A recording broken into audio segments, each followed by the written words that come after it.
I've transmigrated into the canon fodder male supporting character in a tragic romance novel. The female CEO hates me to the bone. To save her lover, she's forcing me to divorce her. Elias, if you don't sign, I'll break your legs. I quickly calculated how much alimony I could get and signed the divorce agreement without hesitation. It's laughable. This stepping stone kind of male supporting character. Anyone who wants to take it can take it. I just want to enjoy life. Chapter 1. When I woke up, I was lying in the sun on a sprawling estate of thousands of acres. It took me a moment to realize what had happened. I was originally a shady street vendor selling low-quality grilled sausages. Yet I had transmigrated into the male supporting character in a melodramatic tragic romance novel. According to the book, I had a business marriage with the female lead, Alice. I was infatuated with her for over a decade, but she didn't love me. She only had eyes for Benjamin. In an attempt to break up the leads, I committed every kind of evil, eventually falling off a cliff and dying a horrible death. The thought made me shiver. The original character was nothing more than a stepping stone for the main couple, cannon fodder. If I wanted to survive, I couldn't repeat his fate. I flipped over, ready to continue basking in the sun, when my phone rang. It was Alice. The moment I picked up, she snapped, "Elias, you better get your ass over here right now." I suddenly remembered. Yesterday, Alice had proposed a divorce. I refused and, out of frustration, had someone kidnap Benjamin. Thankfully, Alice arrived with her bodyguards in time, and Benjamin only sustained minor injuries. Now she was coming to settle the score with me. I hung up the phone in a panic. I had hurt Alice's lover, and she would definitely want to kill me. No way. I had to run. I quickly got up and headed back inside, but the estate was just so massive that by the time I reached the living room, I was drenched in sweat. Alice and I slept in separate rooms. She usually didn't allow me into her room, but I knew where she kept her valuable jewelry. The original character was just a foster son of the Law family, ignored and not even given a share of the family assets. His bank account had only a few spare coins that would barely last a month. So, before running away,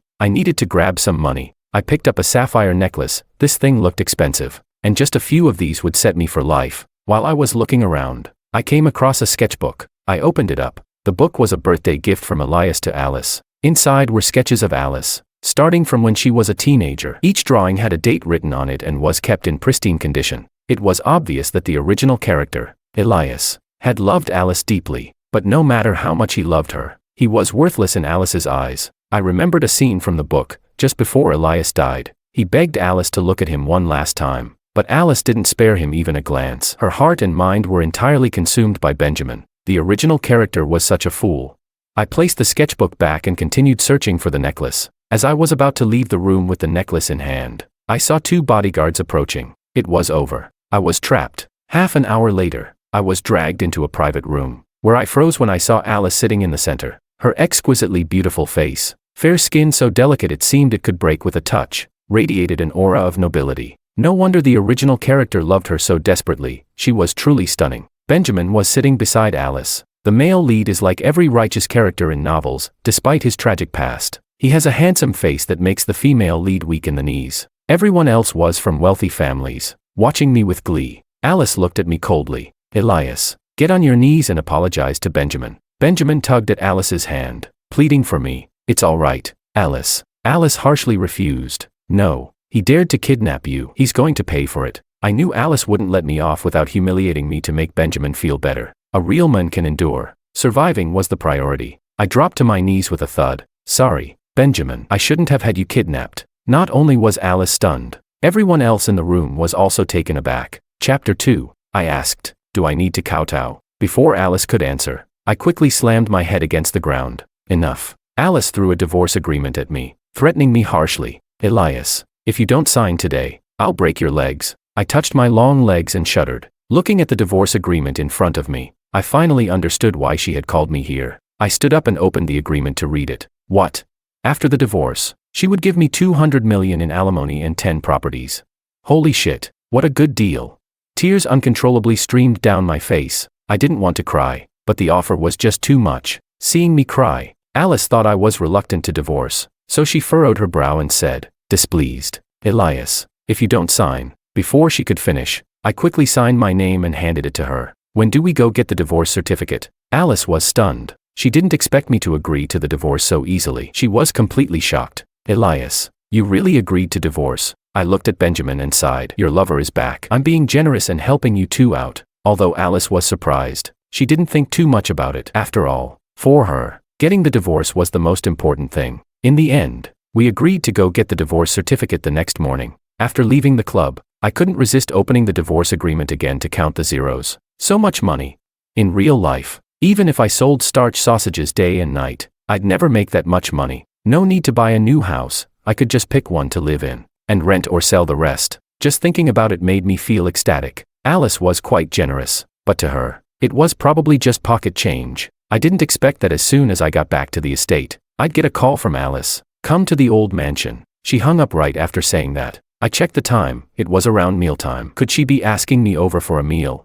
For a wealthy family like the Lee family, the food was probably top-notch, so I eagerly rushed over. When I arrived at the Lee family mansion, I immediately sensed something was off. Alice Lee and Benjamin were standing in the middle of the living room. Lee's father sat on the couch, his face dark. He must have found out that Alice was divorcing me for Benjamin and was furious. Benjamin glanced at me and then said to Lee's father, "Uncle Lee, some things can't be forced, and Alice is already carrying my child. I hope you can support us." What the hell? So Alice had already been sleeping with Benjamin behind my back. But I didn't remember anything about Alice being pregnant in the novel. Maybe the system was glitching. Whatever. As long as the money was in my hands, I didn't give a damn about anything else. Alice looked at me, her expression somewhat complicated. She moved her lips as if to say something, but before she could speak, Lee's father slammed the teapot onto the floor. He pointed at Alice, furious. How could I have raised such a shameless daughter? Lee's father ranted at Alice for a while. I stood quietly by, saying nothing. I didn't love Alice, so I didn't feel any particular way about her actions. But as a man, it was a little irritating. Alice didn't respect the original character at all. But then I thought about the 200 million in alimony, and my mood brightened again. After Lee's father finished scolding, he ordered the servants to kick Benjamin out. Although he was unhappy with Alice's disgraceful actions, he had no choice but to approve the divorce. Maybe feeling guilty toward me, he sent several jade antiques as a parting gift. I cried in his arms and said, "Thank you, Father." The next morning, Alice and I went to the office to finalize the divorce. As soon as I got out of the car, I saw Benjamin standing at the door. TCH. He really couldn't stay away. His aura seemed different from yesterday. The look in his eyes was smug, probably because he thought now that Alice was pregnant with his child, he had one for sure. I'm not Elias, that idiot, and I won't fight him for Alice. Besides, I didn't want to be some tragic lover right now. All I cared about was getting the divorce, securing the alimony, and living the good life. There weren't many people at the office today, so it wasn't long before Alice and I were up. 10 minutes later, Alice and I walked out, both looking defeated. Benjamin anxiously asked, "Alice, did you get the divorce certificate?" Alice shook her head. "No." Benjamin frowned. "How could that be? Did Elias back out and refuse to divorce?" I rolled my eyes at Benjamin. "You've never been divorced." Now there's a cooling off period for divorces. We have to wait 30 days before we can finalize it." I had just learned about the cooling off period myself. So annoying. I was feeling frustrated and didn't notice Benjamin's slightly evasive gaze. Benjamin raised his voice, saying, "Of course I've never been divorced." I was speechless. Why was he shouting? I couldn't care less whether he'd been divorced or not. Benjamin glared at me. "Elias, I warn you, when the time comes, you better come to finalize the divorce like a man, and don't even think about backing out." I gave a cold smile. "Sure, whoever doesn't want a divorce is the dog." Upon hearing that, Alice's face turned green with anger. I couldn't care less whether her face was green or red as I strutted off. Chapter 3. To avoid any complications with the divorce and to ensure I get the alimony, I made sure to constantly show up in front of Alice every day, making her hate me even more, while also seeing if I could squeeze out a little extra from her. After all, I had suffered enough in the name of love trying to win her over for all these years. Now, asking for some material compensation was perfectly reasonable. Money, of course,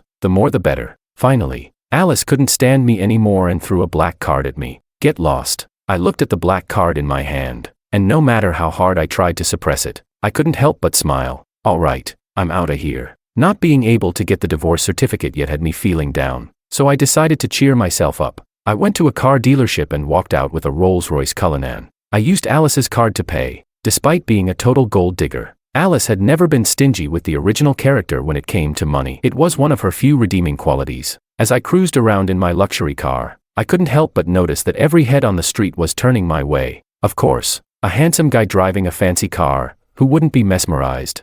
Next, I went to the hospital for a full-body checkup. I had to make sure that I wouldn't end up with all this money but no life to spend it on. As I was walking out of the hospital, I heard someone calling my name. "Elias." I looked up and saw a woman standing in front of me. Her name was Selena, the original character's childhood friend, and she had secretly been in love with him for years. However, the original character just wouldn't return her feelings and insisted on staying with Alice. This had made Selena and Alice bitter rivals. After I married Alice, Selena and I hadn't kept in touch much. I shook my head. To have such a pure and sweet girl like her by your side and not appreciate her, what was the original character thinking? Selena asked, "Are you feeling unwell?" "No, I just came for a routine checkup," I said, looking at her. "How about you?" Selena raised the bag in her hand. "I'm picking up my dad's heart medication." After a pause, she continued, "I heard you're divorcing Alice." I nodded. "Yeah, she's pregnant with Benjamin's child. Am I supposed to stay married to her and celebrate the new year together?" Selena was shocked for a moment, but then her eyes turned suspicious as she looked at me. "Elias, it's been a while since we last spoke, but you seem different. You used to be completely obsessed with Alice." To cover up my unease, I cleared my throat a couple of times and said, "After chasing her for so many years with no response, I'm tired. She can love whoever she wants. I'm handsome, and I've got money. Finding a wife won't be a problem." Selena kept staring at me, trying to figure out what had changed. To ease my guilt, I gave a dry laugh. "Anyway, I've got to go. Let's grab a meal sometime." She was too smart for her own good, so I hurried off before she could figure me out. With 28 more days to go before the divorce cooling-off period ended, I spent my days eating, drinking, shopping, and packing my bags. The more I could take, the better. I'd sell whatever I didn't need later. As soon as the cooling-off period was over, I reminded Alice to go get the certificate with me. Alice frowned as she looked at me. "Elias, why do I feel like you're more eager to divorce than I am?" I was confused. What man would want to keep the woman who had cheated on him? It was perfectly normal for me to want out. "I'm just thinking about you," I said. "If we don't hurry up, when your kid is born, whose name will it go under? It can't be mine, right?" Alice fell silent for a few seconds, then looked at me and said, "Elias." I interrupted her. "Enough. Don't say anything else. The child can't go on my household register. I don't want to be a dad." Alice's face looked a little dark. We went to the parking lot, and just as we were about to get into the car, Alice's phone rang. I couldn't hear what the other person said, but her expression turned grim. After hanging up, she grabbed me by the arm, her face tight with anger, and asked, "Benjamin's missing. Did you have something to do with it? Where did you take him?" Benjamin was missing. I quickly shook my head, denying it. "It's not me." Alice didn't believe me. "Impossible. You must be the one who doesn't want a divorce. So you hid Benjamin." "Elias, you're despicable." I really wanted to curse. The original character had indeed done some bad things to Benjamin, but now, I was Elias, and I was busy making money, who had time for petty tricks. Still, I didn't want Benjamin to actually be in trouble. Otherwise, Alice would definitely think I was behind it. "How do you know he's missing? Have you double-checked?" Alice glared at me fiercely. She and Benjamin had made plans to meet for lunch, so about an hour ago, she had sent someone to pick him up, but they couldn't get in touch with him and couldn't find him anywhere. I thought for a moment and said, "Take me to his place. Maybe we can find some clues." Alice stared at me for a long time. "Elias, if anything happens to Benjamin, I won't let you off the hook." I couldn't be bothered to argue with her anymore. Finding Benjamin was the priority. At Benjamin's place, I took a quick look around but found no clues. Could he really have vanished into thin air? Could he, like me, have ended up as a character in some novel, doomed to be cannon fodder? Alice shot me a glare full of rage. "Elias, if you're pulling any tricks..." Suddenly, I thought I heard something, and before she could finish, I rushed into the bathroom. As soon as I opened the door, I saw Benjamin sitting next to the toilet, passed out, smelling strongly of alcohol. Alice quickly ran over and knelt in front of him, calling his name. "Benjamin, Benjamin, wake up." Benjamin slowly opened his eyes. "Alice, what are you doing here? We were supposed to meet for lunch. Did you forget?" Benjamin stood up. "I forgot. I had too much to drink last night with some friends." I looked at Alice's bodyguards. "Didn't you guys think to check the bathroom?" The bodyguard lowered his head. "We didn't think Benjamin would be in the bathroom." "True. Who would think he'd be passed out next to the toilet? That was a pretty unique habit." Alice glared at her bodyguards. "You're all useless." I rolled my eyes. With her kind of intelligence, she was supposed to be a ruthless businesswoman. "I'm saying, former fiancé, can you at least get your facts straight before accusing me? Don't just blame me randomly." After all the tension, it turned out to be a misunderstanding. This time, I was the one with the egg on my face. Before Alice could speak, Benjamin cut in. "If you hadn't had me kidnapped last time, Alice wouldn't have suspected you." I was so pissed I almost laughed. All right, but next time you want to sleep next to the toilet, let me know in advance." I couldn't be bothered with that scumbag. I turned to Alice. "Let's go." No more delays. I've got alimony to collect. Chapter 4. Today, the Civil Affairs Bureau was quite lively. We had to wait in line for a long time before it was our turn. Thankfully, we finally got the divorce certificate. The money and the house were also settled. Bro is happy now. From now on, I'm going to live the good life, eat delicious food, and enjoy the peak of my life. Alice looked at the smile on my face. Elias, what are you smiling about? I've suffered so much for so long, and now I finally got what I wanted. Why wouldn't I be happy? But I couldn't be bothered to explain much to her, so I just shrugged it off and said, nothing. I'm heading out. That same day, I moved out of the estate. I chose a spacious flat in the city center. It's not as big as the estate, but it's perfect for just me. I rented out the rest of the properties. The Law family was extremely displeased when they heard about my divorce with Alice. They even called me, asking me to beg Alice for reconciliation. In their eyes, I was just a pawn used to tie the Law family's interests with the Lee family, so I completely ignored them and blacklisted all their contacts. Laughable. Whoever wants to be a pitiful male supporting character can go ahead. I just want to enjoy life. That night, I went to a bar. Life is short, might as well enjoy it while I can. After just a couple of drinks, I ran into Selena. Elias, you're actually at a bar drinking, she said, clearly surprised. It wasn't unusual for Selena to be shocked, since Elias usually stayed far away from places like bars. I pulled out the divorce certificate from my pocket and showed it to her. I'm divorced now. Don't I deserve to celebrate? Selena glanced at the divorce certificate, then smiled. Well, how about I keep you company for a couple of drinks? I smirked. How about you buy me a drink? The Ma family, like the Lee family, was a super rich family, and Selena was an only child. She had more money than she could spend, so I figured I'd help her out by letting her spend a little on me. Selena sat down, resting her chin in her hand, and looked at me. Alice isn't exactly a paragon of virtue, but she probably won't be stingy with the alimony. I chuckled. I'll definitely be getting remarried in the future. I need to save up for my next wife. Selena raised an eyebrow. You're already thinking about remarrying this soon after your divorce? I shrugged indifferently. What am I supposed to do? Stay celibate for her? That's not happening. She's in the past now. I'm not sure which words of mine pleased Selena, but she immediately offered to cover all my expenses for the night. I was overjoyed and quickly ordered an expensive bottle of wine. The next day, when I woke up, I found myself lying on a hotel bed. Selena was sleeping beside me. I was shocked and immediately checked if I was still intact. Thankfully, nothing had happened. Selena woke up, glanced at me, and complained, if you're gonna drink, at least know your limits. You're heavy as hell. It was exhausting helping you. She stretched her arms, clearly annoyed. Turns out I had gotten drunk last night, and Selena had brought me to a nearby hotel for convenience. She had stayed up, worried I might throw up, and had fallen asleep beside me. I looked at Selena and chuckled. She was way more reliable than Alice. I remembered the time Elias had gotten drunk and fought with Alice. She had gotten so angry that she had the bodyguards throw him out of the house, leaving him to sleep on the lawn all night. That's when Elias swore to never drink again.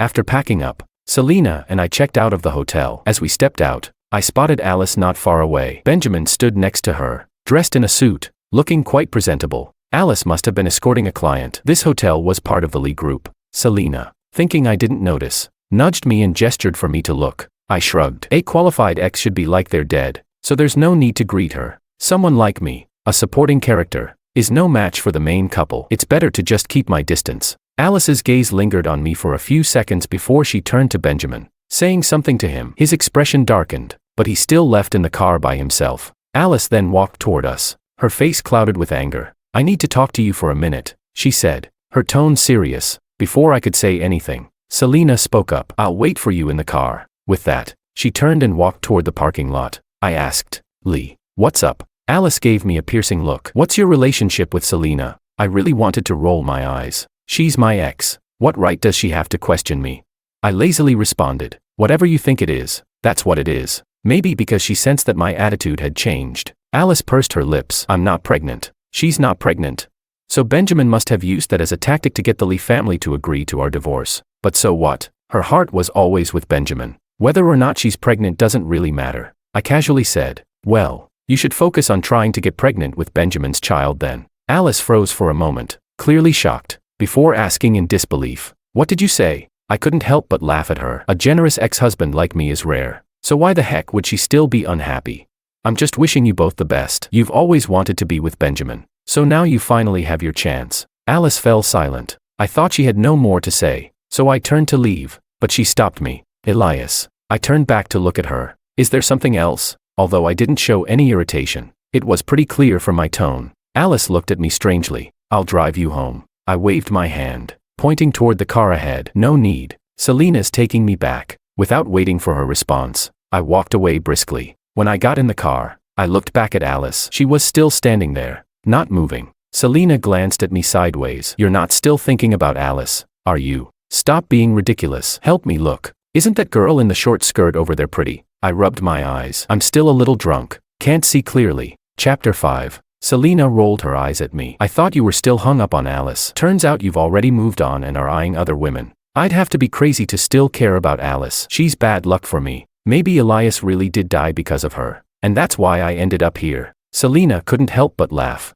I looked at her, and honestly, she looked pretty good when she smiled. The next few days were blissful. I even took a 2-week vacation and saw quite a bit of the world. Now I understand why so many people want to be rich. The leisure of lying flat and doing nothing is just too comfortable. When I got back, Selena came over to visit. She brought some news with her. She told me that Benjamin had married a rich woman abroad a long time ago. But when the rich woman found a younger, handsomer man, she dumped him. After the divorce, Benjamin returned to China to look for Alice. No wonder he had been so emotional when we last talked about divorce. Alice was furious when she found out Benjamin had been lying to her. They had a huge argument, and in the process, she accidentally fell down the stairs and got injured. At this point, Selena looked at me. If you want to get back together with her, now's your chance. She's in the hospital. Selena thought I might still have feelings for Alice because she had seen how deeply Elias had loved her for years. I sneered. Are you kidding? I want to live a long life, not waste it on her. Suddenly, my phone rang. It was Alice.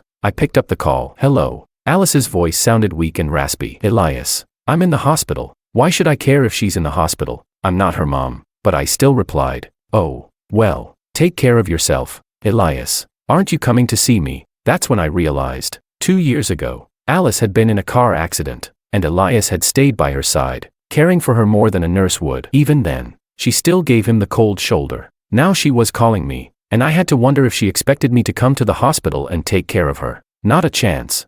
We're divorced. There's no reason for us to stay in touch, and I'm definitely not coming to visit you. If there's nothing else, I'll hang up. After hanging up, I noticed Selena had been watching me the whole time. You said you'd take me out for a meal. I had just said that casually, not expecting her to remember it so clearly. Fine, I'll go buy groceries, and we can eat at home. Selena raised an eyebrow. Can you cook? The original Elias definitely couldn't, but I could. It's not hard. Wait here. I'm going to buy the ingredients and cook you a feast. Mostly, it was to save money. If we went out to eat, she'd probably make me spend tens of thousands. 2 hours later, Selena was sitting at the table, her thumb up in approval. Wow. This is impressive. You're almost as good as a professional chef. Selena picked up her chopsticks and started eating. As she ate, she kept praising me. A rich young lady like her, used to delicacies, was giving rave reviews for my simple home-cooked meals. Seeing her enjoy the food so much, I felt quite satisfied too. I accidentally dropped my chopsticks. Selena and I both reached for them at the same time. When our fingers touched, we both froze. Selena's face turned bright red. She was definitely shy. She tried to pull her hand back, but I grabbed it. Selena. She looked up at me in surprise. Honestly, my heart was racing, especially with her staring at me like that. Compared to Alice's cold, untouchable personality, I much preferred Selena. On the outside, she seemed headstrong and arrogant, but she was actually very feminine. But in reality, I was just a single guy with no romantic experience. I held my breath and leaned in, kissing her cheek. Selena's eyes went wide. You. Before she could finish her sentence, the doorbell rang. I got up to answer it. To my surprise, it was Alice standing outside. She had lost a lot of weight, and her face looked pale. She had bandages wrapped around her head, giving her the look of a tragic beauty. She looked so pitiful. I shook my head. Wasn't it just a breakup? Did she really have to make herself look half dead over it? She seemed like one of those obsessive love addicts. Her voice choked as she said, I looked at that album, and now I know how much you loved me. I'm sorry, Elias. I was wrong. Can you forgive me? Elias really did love Alice, as could be seen from the album. When I didn't answer, she started crying. Chapter 6. Elias, I regret it. Alice's voice cracked. I shouldn't have divorced you. I've missed you so much these past few weeks. Can you come back to me? If Elias had seen Alice crying with red eyes in the past, he would have been heartbroken. But I wasn't Elias. Even if she were crying or drooling, it wouldn't matter to me. Alice, there's no such thing as a regret pill in this world. We're done, I said firmly. Alice panicked. I don't believe it. I know. Before she could finish, Selena walked up to me. Selena came over and hugged my waist. Elias, the roasted ribs you made are so delicious. I smiled. I'm glad you like them. Selena glanced at Alice, who was stiff as a board, and giggled. You're something else, Miss Lee. A guest comes over, and you don't even invite her to sit down. Alice's face turned ghostly pale. She shot me a hurt look before turning and running off. Watching her leave, I couldn't help but think, wow, the female lead really has fallen from grace. Life does have a way of turning things around.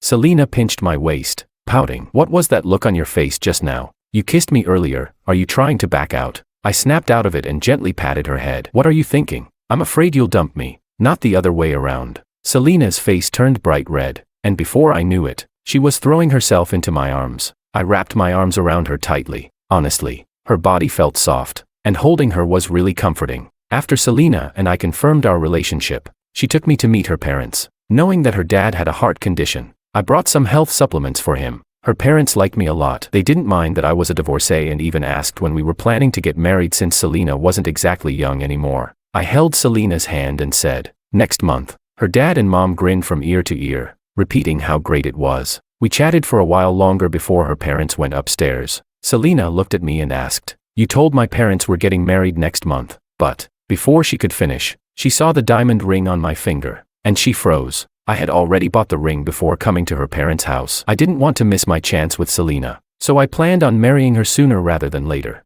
Looking at her, I asked seriously, Selena, will you marry me? The diamond was 10 carats, very flashy. I may be cheap in some ways, but I wouldn't be stingy when it comes to marrying the woman I love. Selena was so moved that she started crying. I smiled and wiped away her tears, but she slapped my hand away. I was taken aback, and then I heard her say, stop wiping my tears. Hurry up and put the ring on me. I laughed. She was afraid I'd back out. Huh? I slid the ring onto her finger. Selena excitedly hugged me. I hugged her back tightly. With the wedding next month, things felt a bit rushed, and I needed to get busy with the preparations. The next morning, I accompanied Selena to a bridal shop to try on wedding dresses. After choosing one, Selena went to change, and I waited on the sofa. Suddenly, I felt a gaze on me. I looked up. It was Alice. She looked at me and asked, are you really going to marry Selena? I nodded. Yes, we've already set the date. Alice's face became sad. Can't you not marry her? Alice. I called her name. Looking at her face, you don't love me. You're just being possessive because you see me with someone else. If she hadn't found out Benjamin had lied to her, she wouldn't even have thought about me. Alice denied it through her tears. No, I always thought I loved Benjamin, but after the divorce, I realized I regretted it. I can't let you go. Elias, I love you. I didn't want Selena to come out and see Alice ruining the good mood, so I said bluntly, even if you regret it, it has nothing to do with me. Alice, I only want to be with Selena now. Alice's tears fell even harder. I added, look, I don't even feel anything when I see you cry. Don't you get it? I don't love you anymore. Alice froze, biting her lip. Silently, she turned and walked away. Outside, I didn't know when it started raining heavily. Alice didn't have an umbrella, letting the rain soak her. She looked completely disheveled and miserable. I had never seen Alice like this. She had always been so high and mighty, so unapproachable, but I felt nothing. Selena came out of the fitting room in her wedding dress, almost blinding me with how stunning she looked. Sweetheart, you look so beautiful, so captivating. Selena blushed and smiled. You're just full of sweet talk. I pulled her into my arms. I'm telling the truth. For me, Selena was the woman I should be with. The wedding day arrived soon after. Both Selena and I were excited and happy. After the ceremony, I picked up Selena to head home, but out of the corner of my eye, I thought I saw Alice's figure. I didn't care though. Looking down at Selena in my arms, I smiled, filled with happiness and contentment. Sweetheart,